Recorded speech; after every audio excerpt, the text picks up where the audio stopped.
Welcome to the Dr. UUT channel. Let's proceed in Urdu. Disease control कैसे हम कर सकते हैं? We can control a disease by opting the preventive measures. अगर हम preventive measures को अपनाएं, by immunization, by drug treatment. Preventive measures को अपनाने से disease कैसे control होती है? Example, mosquito is responsible to cause malaria. तो आप क्या करते हैं? आप मॉस्किटो से अपने आप को बचाते हैं डिफरेंट तरीकों से। सपोज अगर आपने सोना है, आप मॉस्किटो नेट में सोते हैं, मॉस्किटो आपकी तरफ नहीं आएगा, तो आपने क्या किया? एक प्रिवेंशन कर दी। तो ऐसे इक़दामात अगर हम डिफरेंट करते हैं ताकि मॉस्किटो हम तक नहीं पहुंचे, उनको बोलते हैं preventive measures. Okay, next example दो, एड्स, ह्यूमन इम्यूनोडेफिशिएंसी वायरस जो कॉज करता है। हम इस वायरस से कैसे बच सकते हैं? चूँकि ये एक सेक्सुअली ट्रांसमिटेड डिजीज़ भी है, तो अगर हम क्या करें कि फ्री सेक्सुअल कांटेक्ट अवॉइड करते हैं, तो ये डिजीज़ हम तक फिर नहीं पहुंच सकती या फिर स्प्रेड नहीं हो सकती। ये क्या है? ये प्रिवेंटिव मेजर है।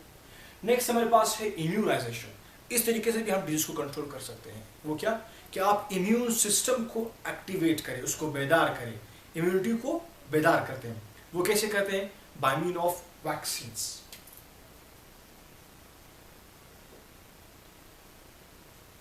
अगर हम वैक्सीनेशन की तरफ जाते हैं तो हम इम्यून सिस्टम को एक्टिवेट कर सकते हैं। वैक्सीन है क्या?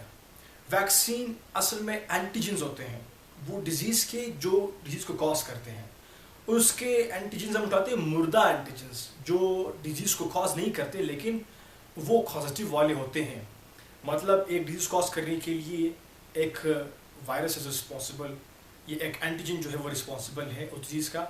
तो हम क्या करते हैं, उस डिजीज पॉजिटिव वायरस जो कि जिंदा है, हम उसको सपोज कीजिए कि उस एजेंट को हम मुर्दा कर देते हैं। उसको मुर्दा करने के बाद, उसको कमज़ोर करने के बाद हम फिर उसको उठा करके लिविंग बॉडी के अंदर इंसर्ट करते हैं।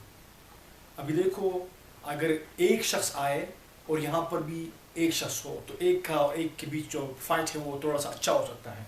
लेकिन दो आएंगे और यहाँ पर एक हो ताकतवर हो, फाइट तो करेगा लेकिन थोड़ा सा कमज़ोर होगा। तीन हो तो फिर ये और कमज़ोर जाएगा, चार हो तो फिर ये और कमज़ोर जाएगा। इस तरीके से हम क्या करते हैं, एक कमज़ोर एंटीजन को बॉडी के अंदर दाखिल करते हैं, तो इम्यून सिस्टम है वहाँ पर, वो उस एंटीजन को डिटेक्ट करता है, फिर अलार्म करता है।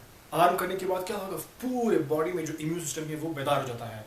फिर क्या हुआ, जब आपके बॉडी में एक दफ़ा इम्यून सिस्टम उस स्पेसिफिक एंटीजन के हवाले से बेदार हो गया, फिर अगर दो आ जाए, तीन आ जाए, चार आ जाए, जितनी भी आपको फिर आएंगे वो स्पेसिफिक एंटीजेंस आपके बॉडी में, तो एक फौज पड़ा हुआ है, बहुत ज़्यादा है, तो वो उसको एक झटके से ख़त्म कर दें। ये क्या हुआ? ये इम्यूनाइजेशन है कि आप इम्यून सिस्टम को एक्टिवेट करते हैं। I mean of vaccination. Drug treatment, आप ड्रग के ज़रिए से भी ट्रीटमेंट कर सकते हैं। लाइक एंटीबायोटिक्स आप देते हैं और आप लोग कीमोथेरेपी के ज़रिए से ट्रीटमेंट कर सकते हैं। मीन्स कोई भी केमिकल देते हैं, मेडिसिन वगैरह जो होते हैं सारे, इनके ज़रिए से हम लोग जो ट्रीटमेंट करते हैं दैट्स कॉल्ड ड्रग ट्रीटमेंट। इसमें हम लोग एंटीबायोटिक्स यूज़ कर सकते हैं जो अगर हम बात करते हैं कि बैक्टीरियल डिजीज़ को कॉज करें या माइक्रो ऑर्गेनिजम्स को डेथ उसकी जिद करवाने के लिए हम लोग एंटीबायोटिक्स की तरफ जाते हैं। तो एंटीबायोटिक्स क्या करते हैं, ये माइक्रो ऑर्गेनिजम्स को रिमूव करते हैं बॉडी से, मतलब उसको मारते हैं या उसको ख़त्म करते हैं या उसकी ग्रोथ को स्टॉप करते हैं डिफरेंट तरीक़ों से। ठीक है, या तो स्टॉप करते हैं फिर ख़त्म करते हैं एंटीबायोटिक्स।